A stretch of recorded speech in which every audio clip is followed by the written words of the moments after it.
Hey there, welcome to Jimmy's Records and Tapes. Today I'm talking about my top 5 favorite guitar solos. We've got it on vinyl, CD and cassette. We've got pop, rock, heavy metal, punk, funk, rap, and new wave. All sales are final, but you'll never regret all the music you get at Jimmy's Records and Tapes. I'm loving music again. Hey there, welcome to Jimmy's Records and Tapes. As I said at the top, I'm Jimmy Pardo. Behind me and all through the store are some records, a few tapes, a couple of CDs, mostly vinyl. That's where it's at these days, man. Going to be talking this week about my top 5 favorite guitar solos. Now, let me be very clear. Talking about guitar solos, not my favorite guitarist. Because while I believe a lot of them are on this list, some are not. Spoiler alert, no Frank Zappa on this list. No Eddie Van Halen on this list. Doesn't mean I don't think they're great guitarists. Just means they didn't do my top 5 favorite guitar solo. Although Eddie Van Halen does play into my life a little bit. I once was a DJ at a teen club. I was working at a record store, not Jimmy's Records and Tapes. We weren't around then. A place called Oranges. What was that about back in the day? It was oranges and strawberries and peaches, coconuts. What was the obsession with the fruit and the vegetable when it came to record stores? Makes no sense to me. I don't get it. Didn't get it then, don't get it now. I'm working at the record store with my buddy Dave, and the owner of a teen nightclub came in. The name of the club was Footloose, named after the popular movie, where they banned dancing, and then they brought it back because people like to dance. He came in saying, hey, my DJ called in sick. I don't have a DJ for tonight.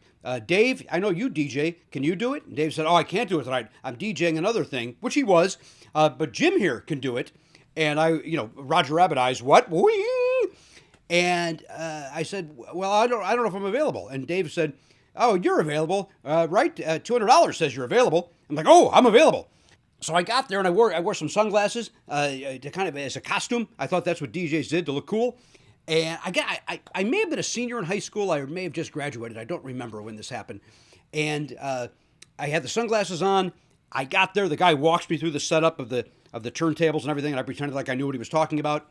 He showed me where the smoke machine was, in case I ever wanted to use the smoke machine. Now, I'll tell you this.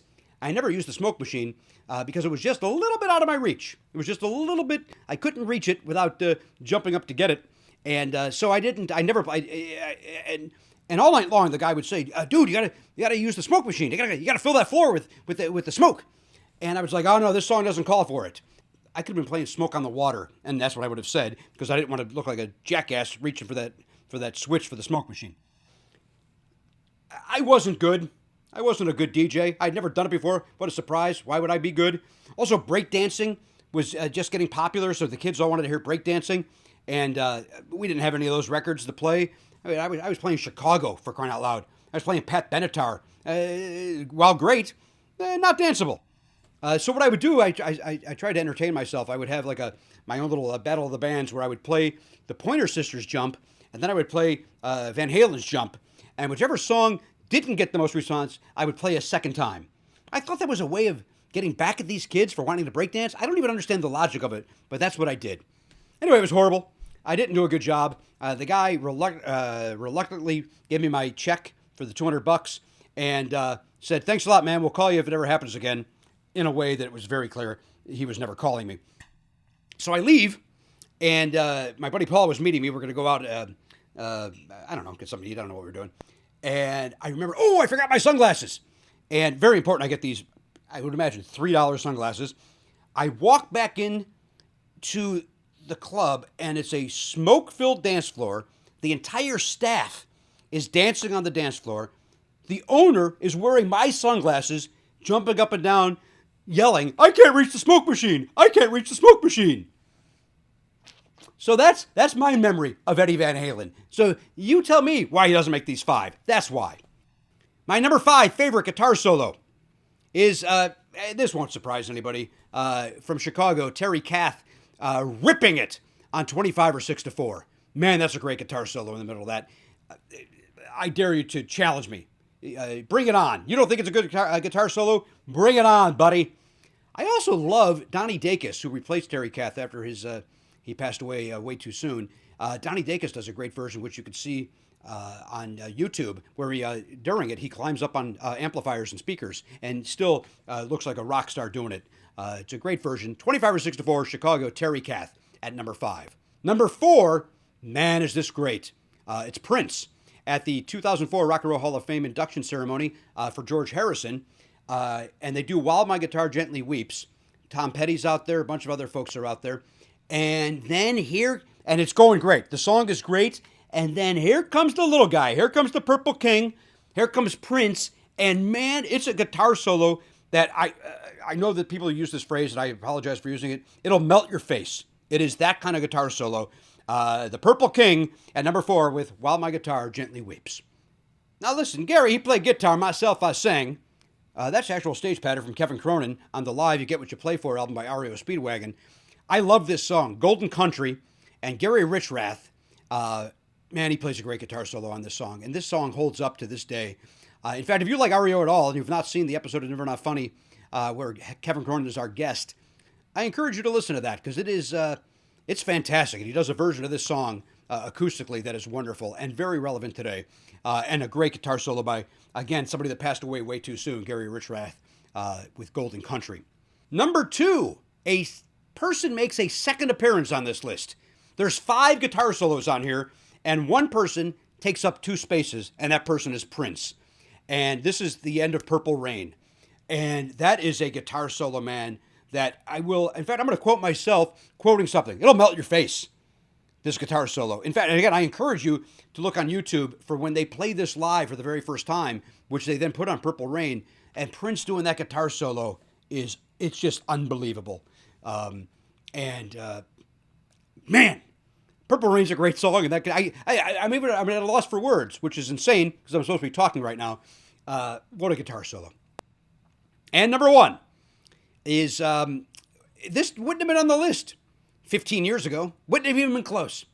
But then I went to see Roger Waters at the Hollywood Bowl, and I instantly became a Pink Floyd fan. Something I fought for years, my whole life. I said no, thank you. This is David Gilmour's guitar solo on Comfortably Numb, which is just obviously second to none. It's number 1 on my list. So number 1, Comfortably Numb, David Gilmour, Pink Floyd.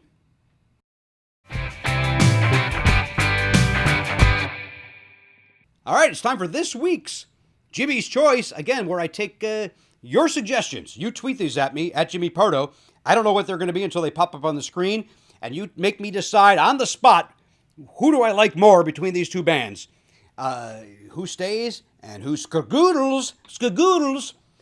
This week's comes to us from, I know this guy too, at Kyle EW, at Kyle E. That's Kyle Anderson, who of course has a Sirius XM show. He's invading my Twitter, and he wants to know this: which version of Van Halen do I prefer, David Lee Roth or Sammy Hagar? I'm not even going to pretend to have a dilemma on this to try to get some cool cred or whatever. I prefer Sammy Hagar's era of Van Halen. I like the songs better. I think they're more melodic. I'm not denying that the Roth era is fantastic. That's not part of this conversation. You know, just because something's a 9.9 and something's a 10 doesn't mean that one stinks. It means that I just slightly prefer the Hagar era more. I think I prefer his voice more. I like the songs more. Of course, the guitar, a lot more synthesizer, of course, in the Hagar era. I do love seeing Dave live, though. Dave is one of the, maybe I'll do this one day, top 5 frontmen. He's certainly in there. One time, while Eddie was doing a guitar solo, Dave was stealing focus by using his mic stand as a broom. And he was pretending to sweep something up. And then when he was done pretending to sweep, he went, ta-da, as if to present what he just did. And my brother Mike and I laughed like jackasses, because why did that happen, and why was he proud of it? Hagar over Roth, Jimmy's Choice.